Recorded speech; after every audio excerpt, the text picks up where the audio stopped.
Good morning. It is after Christmas. I don't know about you guys, but I am completely stuffed. I can't eat anymore. I've been eating for days. I am completely full. We are taking a break from food and we are back in the shop. First off, I want to thank you guys so much for all the support, all the subscriptions, all the comments, good and bad. I really appreciate all of them. Keep them coming. As you saw in my last video, we removed the broken LS2 from Apollo 911 that you see behind me. If you guys did not see those videos, I will put a link down below to the first two parts where we removed the engine and transaxle from Apollo 911. Now, before we get started, you guys have been complaining a little bit about the audio quality, so Santa Claus has been so kind to bring me some new audio equipment, so let's take a look at that, get that set up, and see if it makes a difference. Alrighty then, so first up, we got a new shotgun mic. This mic is by Takstar. I am not sponsored in any way on this particular microphone. I just did some research. Seemed like a decent microphone for the money, a shotgun microphone. We're gonna go ahead and give it a try. Got a case here, got a bunch of Chinese writing, product qualified certificate, okay. I'm currently running a video mic by Rode and it's broken, it's hanging down, it's kind of crappy actually. So we're gonna replace that mic with this one. Test 1, 2, test 1, 2, can you guys hear me? Can you guys hear me? Does it sound any clear? Does it sound clear, clear, clear? Well, tell me guys what you think. This is the new shotgun microphone and my phone is being going off. My phone is being going off? What kind of English is that? Tell me what you guys think. This is the new microphone. Does it sound any better? Does it sound any clearer? It's a shotgun microphone. Now let's take a look at the other device that I got. We also made an investment in this little guy here. I did some research. This is a Zoom personal recorder. I have a lapel mic that's on my collar and it connects this recorder and I can put this recorder in my pocket. So the audio here right now is from this particular recorder. I'm hoping this is gonna give us better quality audio. Let's see if we can turn the gain up a little bit. Apparently have to be around testing 1, 2, testing 1, 2. We want to be around negative 12 dB when we are talking normally. That's what the instructions say. All right, guys. So hopefully this will give us a little bit better audio quality on the channel. All right. Well, let's get down to business here. So as you guys saw in the last episode, this is the engine and transmission that we pulled out of Apollo 911.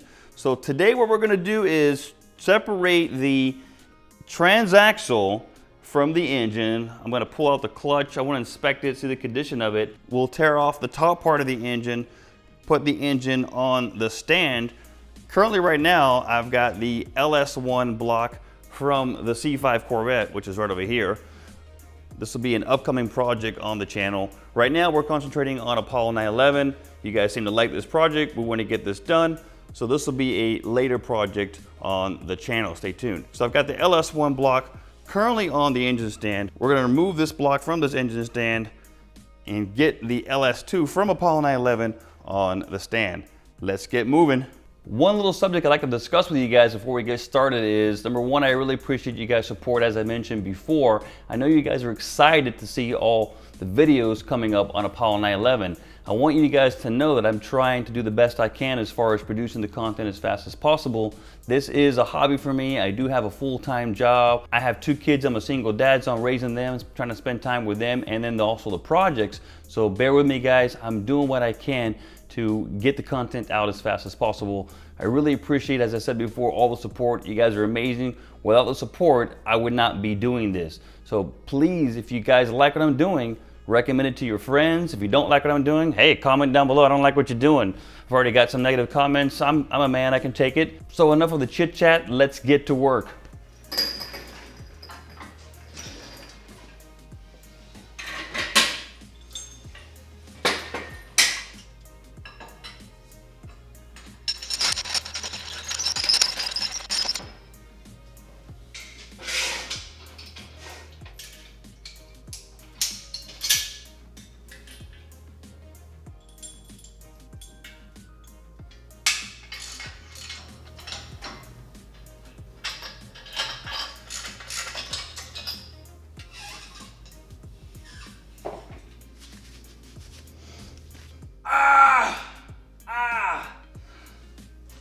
All right, we got the LS1 block off the engine stand. Now what I want to do is separate the engine from the transaxle on the LS2 from Apollo, and then we'll get that up on the engine hoist and hoist it up to the engine stand.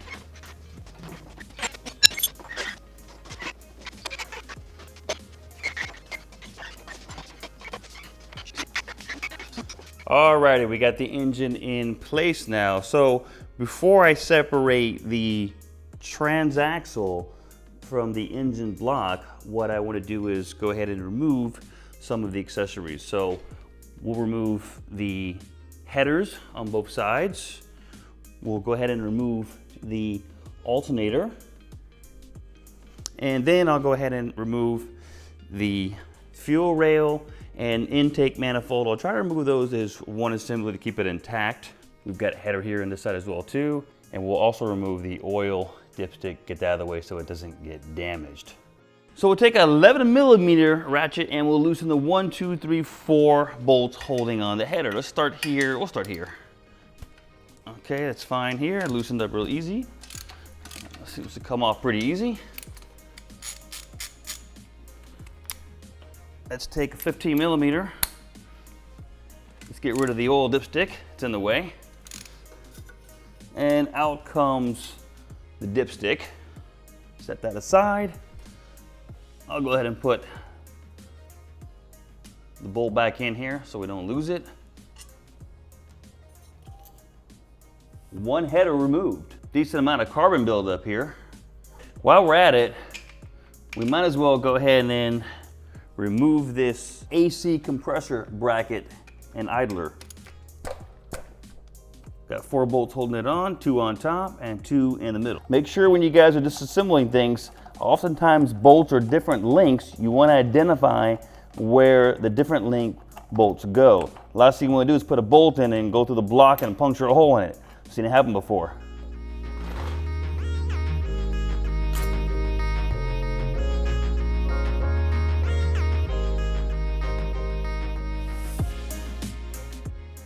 There we go, last header off. So this coil pack assembly will come off as one assembly. You don't need to remove the individual coil packs or the wiring or anything on here. This is all one assembly. So we'll go ahead and remove the studs here. So 1, 2, 3, 4, 5. Looks like 5 on this side. So these studs are what hold the whole coil pack assembly to the valve cover. And that's it. You can remove the whole coil pack assembly. So now I'm gonna go ahead and remove the, and I keep saying go ahead. Now, I had a viewer say, I guess he must have been from out of this country, he's like, why do you Americans always say go ahead, go ahead, go ahead? I have no idea why. It's just a figure of speech. Anyway, so we're gonna go ahead. You know, it's so funny reading all the comments. It's like you can't ever make everybody happy. It's just, it's amazing, but whatever. Hey, this is the way I talk. So today we're gonna go ahead and remove the intake manifold on our LS2. To do so, you're gonna need to get yourself an 8mm ratchet. Now, these bolts are quite loose. You don't wanna go crazy. It's a plastic manifold. You don't have to over torque them. And I wanna pardon the background noise if you guys hear it. They're pressure washing the building outside, getting ready to paint it, which is actually a good thing because it's long overdue. So we have 10 8mm bolts we're gonna remove, and we should be able to then lift up the entire intake manifold. I think it's 10, we'll see, let's do it. I like to loosen these in a crisscross pattern, just so you relieve pressure on the intake manifold. Okay, so we got the 10 bolts all loose. I think that should be it.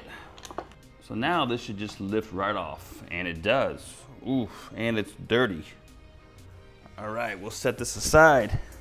This is quite dirty. Now we got the intake manifold off, coil packs off, we got the headers off. We got pretty much everything we need on the top off that we need to remove. I'm gonna leave this in place. So I think what we should do now is remove the alternator like I said I would do earlier and I didn't do, so let's go back to that and remove the alternator.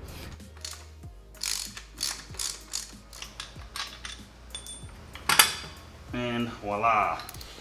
Okay, so we'll take a 13mm and I will go ahead and remove the valley pan cover. That way I can attach the cherry picker to these points here and not cause any damage to the valley cover.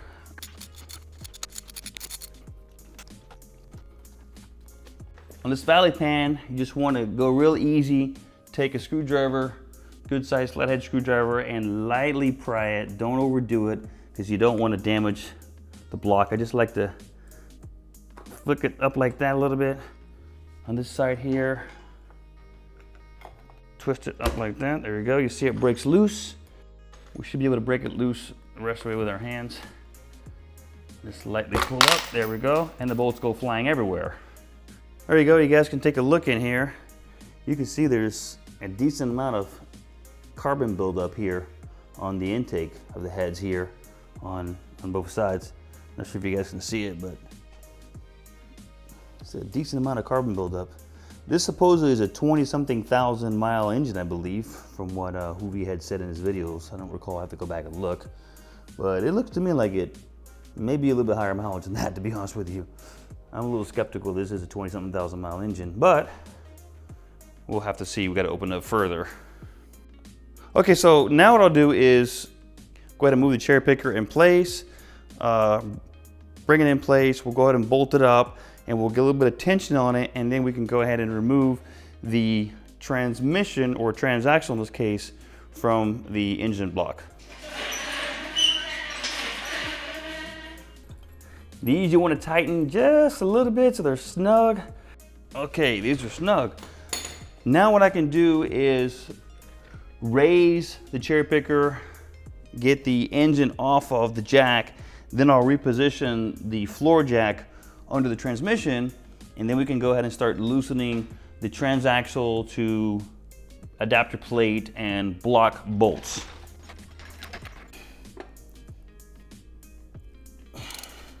For these two lower bolts here on the bottom of the transmission, I'm gonna have to get a 3/8 ratchet, the 1/2 inch, just too thick. Pulling out the last bolt from the transaxle to the adapter plate.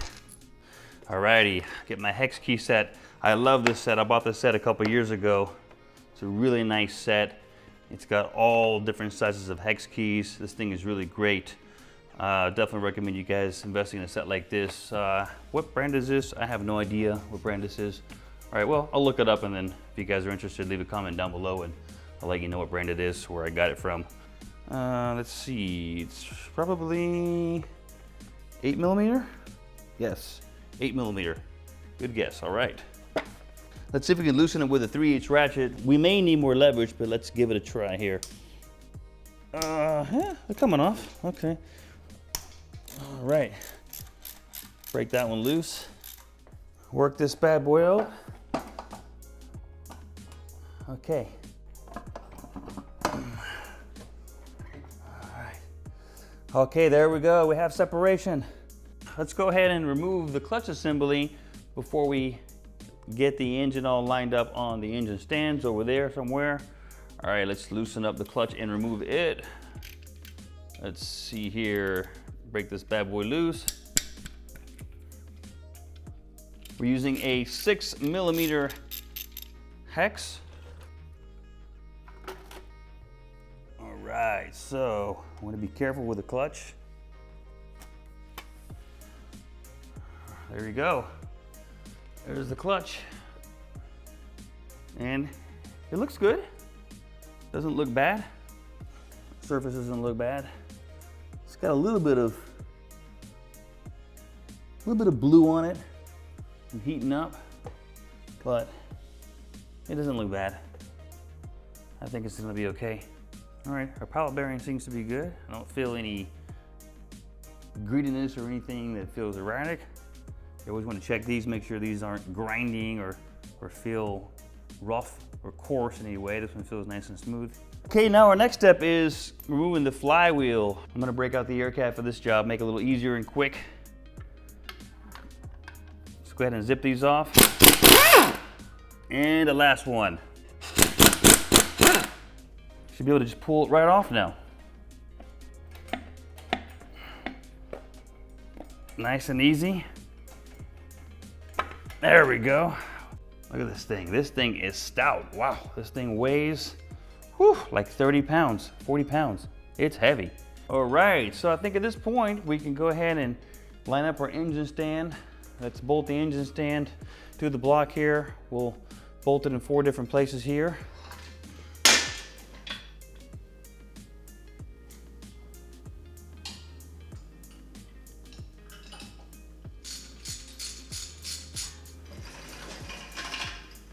awesome.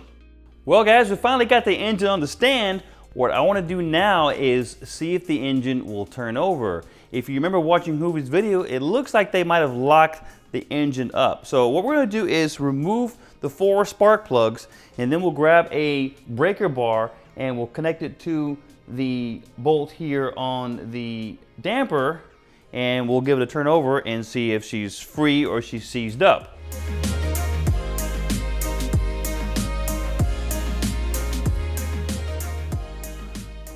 All right, well this is odd. So we have different plugs installed in the engine. This is a Champion plug and this is an NGK plug. That's weird. Why would they have 2 different plugs installed in the same engine? That's odd. Anyway guys, you guys can tell a lot about a condition of an engine from the plugs. What you want to see on the plugs is just nice, even burn. A bit brown is fine. You don't want to see excessively black, and you don't want to see it oily. If the plug is oily, that can indicate there's a problem with the cylinder, some blow by, some scoring in the cylinder walls, the rings going bad, things of that nature. Okay, so we got 7 NGK spark plugs and 1 Champion spark plug of a different model brand. That's weird. Okay.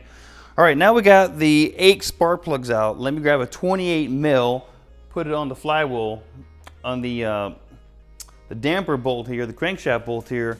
Let's give it a turn clockwise and see if she's locked up or not.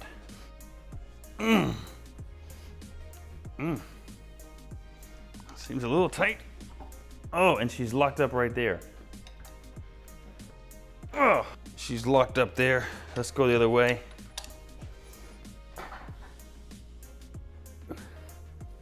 Yeah, doesn't feel good. Let's flip her over and we'll take off the oil pan, take a look inside. Let's go ahead and get this oil pan off and let's take a look inside. Again, I like loosening things in a crisscross pattern. This helps relieve the pressure a little more even. This pan is nice and dirty, let me tell you. I'm surprised how dirty this engine is.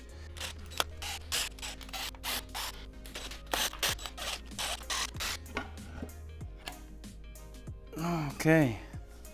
Oh my God. Whoo. Wow. Look at that. Look at that, guys. That does not look good. I see glitter in there. Glitter and crap in there. Yeah, that is not something you want to see. It even smells. It smells nasty. It smells like it's been cooked. Well, for starters, it smells really cooked. That's not good news. That's a sign that the oil has overheated and not done its job. When the oil gets too hot, it loses viscosity and it doesn't work any longer, and you get metal on metal rubbing and causes problems.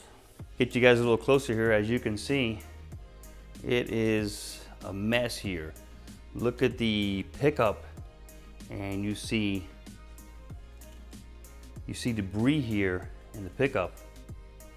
Looks like, see what that is. Huh. Yeah, pieces of crap in the pickup tube. Not a good sign. What is this here? Oh man, look at that. Shard metal. That is not good. Not a good sign. Piece of metal there. We got more chunks. This looks like bearing material here. That looks like pieces of bearing, really sharp. You gotta be careful, it can go in your skin. Let's go ahead and take off the windage tray here. Take off the pickup. Remove those pieces. Let's see how it looks down below.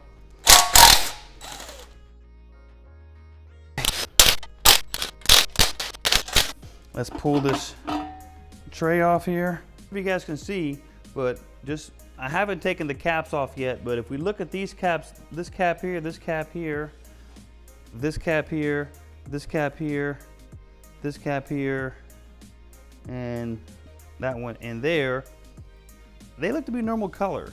These two caps here, you can see, they clearly look darker than the other caps. So that right there indicates that we could have a problem with those bearings. Let's take off this cap and this cap, and let's take a look at what we got.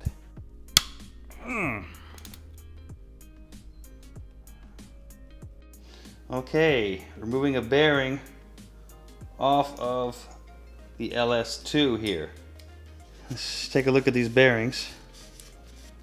Wow, guys. I don't know if you guys can see this. So this is one of the caps that has the normal color, not the dark black.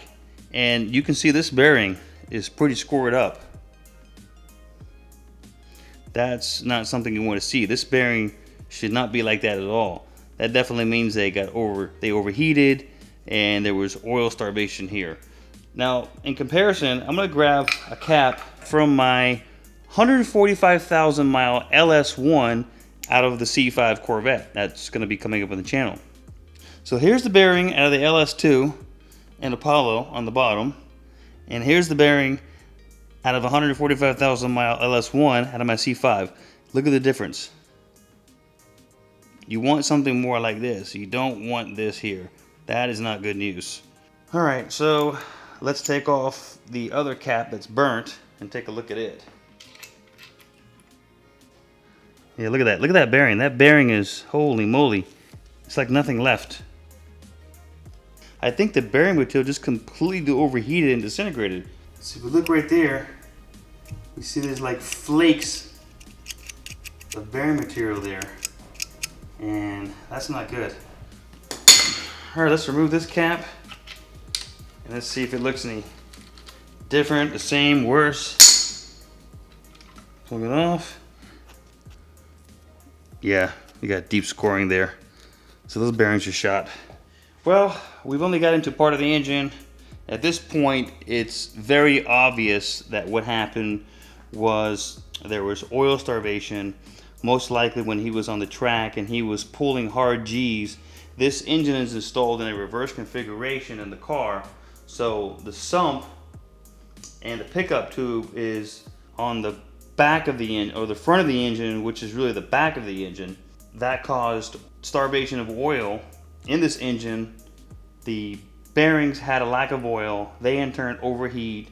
They get real hot, the metal melts, and it just disintegrates. It just self-destructs. It overheats.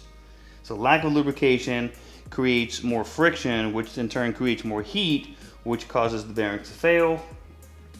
And at that point, it just everything goes crazy, and the engine just stops running. At that point, it just doesn't run well, and it'll still kind of run barely, and then it'll eventually just lock up. Now we can take off this cap here and see how it looks. I suspect it's going to be in bad shape as well too. We got a little bit of bearing still left here on this one. Let's see if we can pry this out. Oh my god, that bearing is nasty. Wow, look at this. Holy. Yeah, oh my god. Wow, guys. Can you guys see that? Look at that. Look at the carnage. Look at the carnage.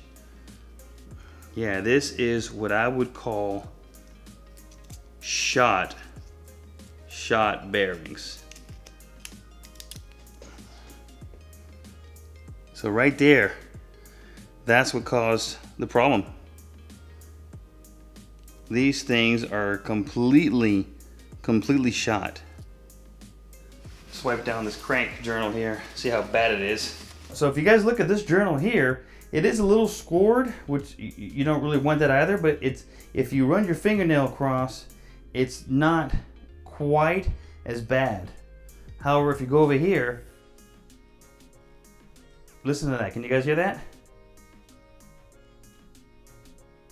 That is deep scoring on the journal. And oh my God, look over here.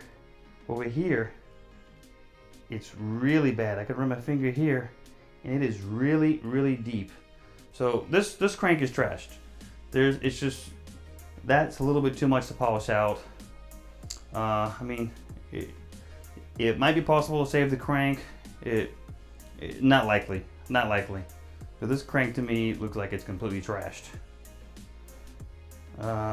This is not too bad here. This could definitely be polished out, and I suspect these other 2 and 4, you know, these 4 cylinders here are probably okay.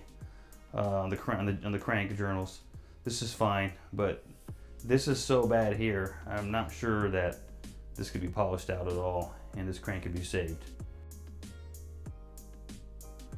So that's a little look inside the LS2. That's out of Apollo 911. So it is cooked. This thing is going to need a full rebuild. Now, what I want to do is let's remove the heads and take a look at the condition of the cylinder walls, the pistons, and see what we got there. So first step I want to do is remove the 4 bolts here on the valve cover. Pop right off pretty easily. It's pretty clean in there. That's not bad. So before we remove the head, we need to go ahead and remove the rocker shaft. 8mm. Break all these rockers loose. So rocker, push rod together. And we can pull this guy here out. Break this head loose and see what we got inside. I got a breaker bar here with a 15mm. I'm just gonna break these loose. I'm gonna start right here. Okay.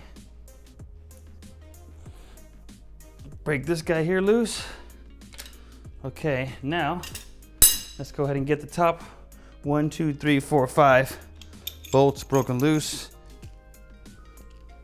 Put this bad boy just like this. Lock it in place here. That way the head doesn't slide off when we remove the other bolts here. Last one out. Time to take one of the heads off. And put some mechanic gloves on, that way I don't cut myself, because the metal is really sharp on these heads and they're kind of heavy. You don't want to cut yourself. What you want to do now is grab a rubber mallet and kind of tap it a little bit, just to kind of help break it loose. You don't want to put a screwdriver here and pry it. Do not recommend that at all. Just some light tapping of the head with a rubber mallet and lifting it up like this. Let's go over here on this side here. See? See? No need to pry. Let's go ahead and pull this head off and see what we got inside the cylinder walls. Let's take a look at the back side of this head. So, it doesn't look that bad. Not too bad. Head's definitely in pretty decent shape. Not bad at all. All right, you guys are the first to see inside of the broken LS2 of Apollo 911. So you can definitely see we have a little bit of carbon buildup. For a 20-something thousand mile engine this is claimed to be, I'm not sure if I'm buying this story. Possibly, but from everything I've seen so far, it definitely, in my opinion, and I'm no expert, guys. I mean, I'm a DIY home mechanic. I do this as a hobby. I've never done mechanics professionally. This is strictly a hobby, building cars. Been doing this for a number of years. Strictly as a hobby. I'm definitely no expert. I'm no professional engine builder or anything like that. It's just common sense stuff here. But based on other engines I've torn apart, for instance, when I tore apart my, as a matter of fact, you know what? I'm going to show you guys pistons. So when I tore apart my LS1 for my C5, let's take a look. I have a piston over here. This is a piston from my C5 Corvette, and it was a one-owner car, fully documented, and 145,000 miles. And look, I haven't cleaned this. This is when I took the engine apart, unfortunately I wasn't filming at that time. I took this engine apart a while ago and I wasn't doing YouTube videos. So unfortunately I have no footage of taking apart that engine. But this is a piston from my 145,000 mile LS1.